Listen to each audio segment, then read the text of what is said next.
تو سب سے پہلے جو تعوذ ہے وہ تعوذ من دون اللہ، اللہ کے سوا تعوذ لینا وہ حرام ہے، چاہے نظریے کے اعتبار سے، چاہے عمل کے اعتبار سے، چاہے رویوں کے اعتبار سے۔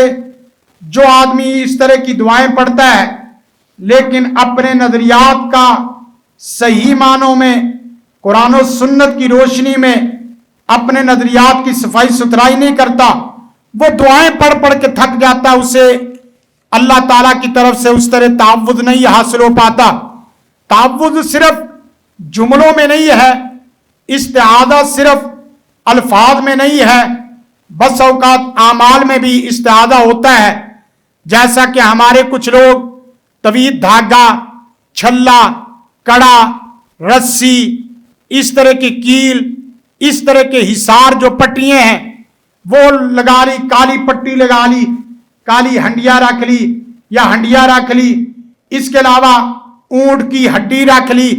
یہ تمام وہ استعاذہ کی شکلیں ہیں جو حرام اور بسوں کا شرک کی شکل میں آتی ہیں۔ گاڑی نہیں ہے اور اسی طرح اس کے اوپر کپڑا پرانا باندھ دیا، اسی طرح گھر نیا ہے اس کے اوپر پرانی ہنڈیا رکھ دی۔ یہ گویا کہ آپ کو پتہ نہیں چل رہا کہ آپ نے ایک کالی ٹاکی نہیں باندھی، آپ نے اپنے گاڑی میں شرک کا ایک ہار باندھ لیا ہے۔ اپنے گھر کے اوپر ایک ہنڈیا نہیں رکھی، اپنے گھر کے اوپر ایک شرک کی پوری ہنڈیا رکھ لی ہے۔ شرک کا کفر ہے جو اس طریقے سے رکھا جاتا ہے اور پہنا جاتا ہے۔ حتیٰ کہ طویل صرف پہننے کا نام نہیں ہے، طویل رکھ لینا، طویل لٹکا لینا، طویل پی لینا، طویل دبا دینا، یہ تمام شکلیں بسوں کا پرس میں کوئی پرچی رکھی ہوتی ہے، وہ پرچی اس طرح کی طویل کی شکل میں آ جاتی ہے۔ اس طرح انگوٹھی پہنی ہوتی ہے، کسی خاص شخصیت کی طرف سے دی گئی، وہ انگوٹھی نہیں ہے، وہ ایک آپ کی طویل پناہ کی شکل ہے۔ آپ سمجھتے ہیں کہ یہ انگوٹھی پہننے سے، آپ سمجھتے ہیں یہ پرچی رکھنے سے، آپ سمجھتے ہیں یہ طویل باندھنے لٹکانے سے، آپ سمجھتے ہیں اونٹ کی ہڈی رکھنے سے آپ کا گھر محفوظ ہے، آپ کی ذات محفوظ ہے، آپ کی شخصیت محفوظ ہے۔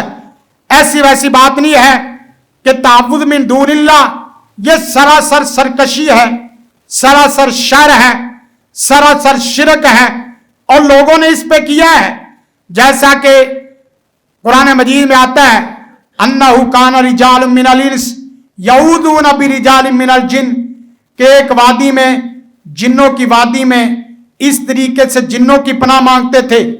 اسی طرح اعوذ بعزیزی ھذا الوادی، اس وادی کے بڑے سردار کی ہم پناہ مانگتے ہیں۔ یہ کلمات اس طرح کے آتے رہے اور ملتے رہے ہیں۔ زندگی شعور سے، الحکمہ انٹرنیشنل۔